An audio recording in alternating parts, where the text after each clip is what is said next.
By the 1840s, decades of familial growth meant Ireland's population had soared from 3 to 4 million to close to 9 million, an almost several million-person increase in just a few years. This dramatic growth placed unprecedented pressure on the island's agricultural system. Much of the land was owned by absentee landlords, descendants of Strongbow and his lieutenants, who rented it to tenant farmers. These plots were subdivided over generations of inheritance, shrinking to sizes that could barely sustain families.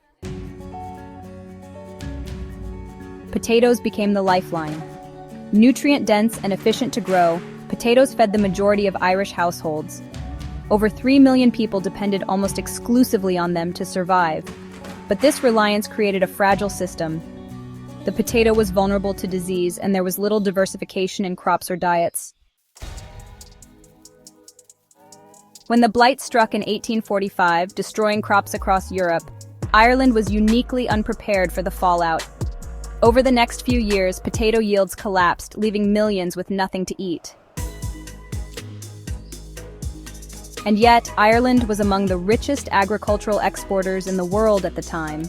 Its fertile soil produced vast quantities of grain, beef, and dairy products, commodities that were shipped out of the country to feed Britain and beyond.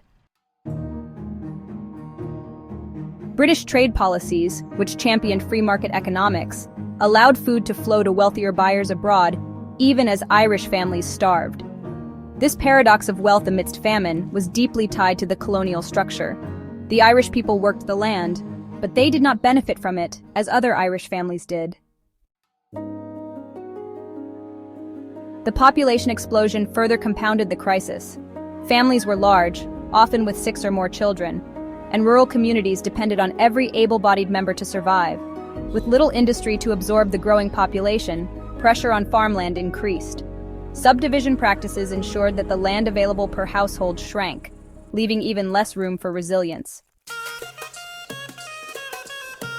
The famine exposed the fault lines of this overpopulated and fragile system.